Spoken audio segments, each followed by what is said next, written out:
skies throughout the evening. Lows between 65 and 70 degrees. Tomorrow, going to look and feel a lot like today did, as we'll see a mix of clouds and sunshine, very warm and humid, maybe even a strong afternoon thunderstorm that could produce some damaging winds. At a high near 90 degrees, we'll have the complete AccuWeather forecast coming up. First, our top local story on News Radio WBBM.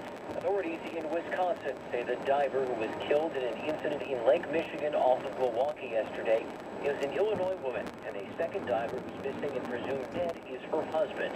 The team member who died is identified as 53-year-old Susan Wynn. The missing diver is her husband, 53-year-old James Wynn, both of Killdeer. They were part of a dive team that included a captain and 4 members. Pride festivals are taking place across the Chicago area this weekend as Pride Month celebrating the LGBTQ community wraps up. But one of those festivals was on the South Side, where WBBM's Jim Goodis has more. Members of the South Side LGBTQ community say it gives them a unique sense of pride that there's now a Pride Fest in their part of Chicago. Among them is Dr. Rick Griffin of Hyde Park, who's the president of the National Black Gay Caucus. It's fantastic recognizing that there's the largest population of LGBTQIA individuals that are of color actually live on the South Side. So recognizing us, understanding the importance to celebrate us, to allow us to be authentically who we are, and to fellowship with one another, I think is a phenomenal opportunity. Some attendees at the Southside Pride Fest say it adds the colors black and brown to the rainbow of LGBTQ pride. Outside the DuSable Museum on the South Side, Jim Goodis, News Radio 105.9 FM. If you're planning on heading to tomorrow's Pride Parade, we've got everything you need to know and what traffic tie-ups to avoid if you're not at WBBMNewsRadio.com. Several of the Democratic women running for president taking their campaigns to Chicago this weekend. Speaking to the Rainbow Push Coalition's annual convention this afternoon, Congresswoman Tulsi Gabbard said her years in the military have prepared her for the White House. I'll bring a soldier's heart to the White House, bringing these values of service above self, the principles of respect and honor, integrity and courage to the presidency so that our White House can be the beacon of light that it must be for every single American. Senator Amy Klobuchar also appeared at today's event, while Senator Elizabeth Warren gave a passionate anti-Wall Street speech inside of the Bronzeville Church. With Independence Day coming up, fireworks shows already getting started. WBBMNewsRadio.com/fireworks. You can find a complete list of fireworks shows throughout the area, including tonight. WBBM News Time, 7:08. Time now for traffic and weather together on the 8th. Sponsored by the Chicago Bar Lawyer Referral Service. Now we say good evening to Trent Erickson. And good evening. The outbound east still remains at 19 minutes and clear between Montrose and Lake Hook. Your inbound side is 24 minutes and slow from Peterson to the Kennedy. Your outbound Kennedy is 23 to get to O'Hare. Not bad. From Nagel to Harlem, you're on the brakes, and that's it. In the inbound side, you're heavy from Harlem to the Ohio Theater in 45 minutes from O'Hare to downtown. Coming in from the Eden Junction is 24. Outbound Eisenhower 31 to Route 390. So from Central to Harlem. Inbound is 40 minutes from 390 to downtown. 27 from Manheim. Stevenson out is not too bad. So from David to Pulaski, that you're okay. 22 minutes to get to the Tri-State 32, 355. Inbound side is jammed up between Harlem and Kedzie, and then solid from Lakeshore Drive. That crash on northbound Lakeshore Drive, they're clearing, but still causing those delays on the inbound Stevenson. 39 now. Lakeshore Drive 29 in from the Tri-State and 17 from Cicero.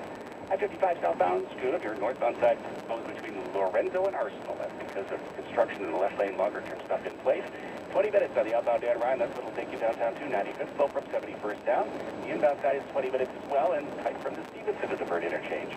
I-57, there's a car fire outbound reported at 119th in the 2 left lanes. It makes for an 18-minute trip from the Dan Ryan to I-80. Inbound side is 21 minutes and heavy from 111th to Halstead in an earlier rollover crash that has been cleared out since. Abound on the Bishop Ford is 17 from the Dan Ryan to 8094, slow from 150 to 130th, but inbound is clear. Your traffic and weather together on the 8th every 10 minutes on News Radio 780 or 105.9 FM. AccuWeather forecast for tonight, partly cloudy skies, a low between 65 and 70 degrees. Tomorrow, intervals of clouds and sunshine, very warm and humid with a strong afternoon thunderstorm around. Those could produce damaging winds. A high near 90 degrees tomorrow. Warm and muggy tomorrow night with some clouds and a strong thunderstorm that could produce flash flooding and damaging winds. Low 71 degrees. Monday, hot and humid with some sunshine. A high again near 90. And Tuesday and Wednesday, more clouds than sun each day. very warm and humid with showers and thunderstorms around. High Tuesday, 88 degrees. Wednesday's high, 85.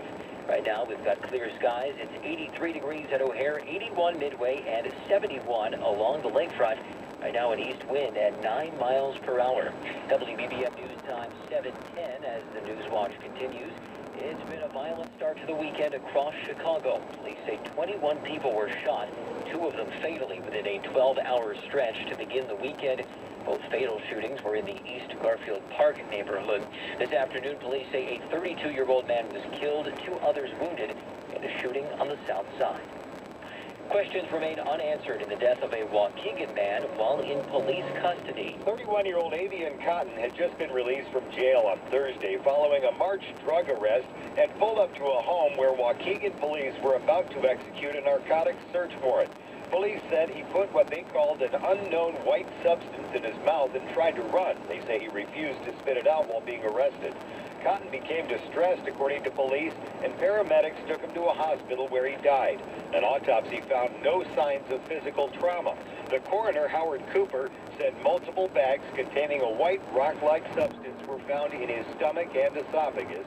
Toxicology results are pending. Mike Krauser, News Radio 105.9 FM. We'll take a look at the 5-day AccuWeather forecast and the latest sports news coming up next. WBBM News Time 7:12. The only place to stream WBBM is the radio.com app. Download it today and listen anytime, anywhere. News Radio 780 and 105.9 FM.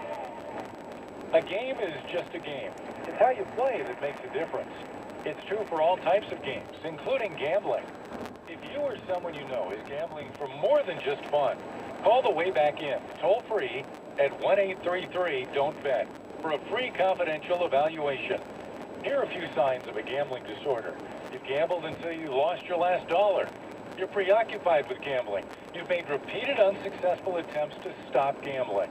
To learn more or find help, call the Way Back In at 1-833-DON'T-BET.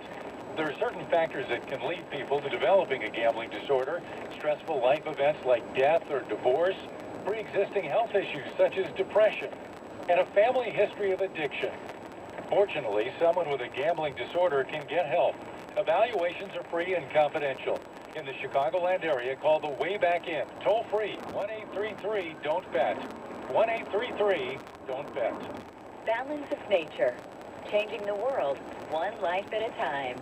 I think it's wonderful, really. I've been taking it now about a little over 2 years, and it has been amazing. You know, it not only has a lot of physical benefits, it also, I think, helps emotionally and mentally.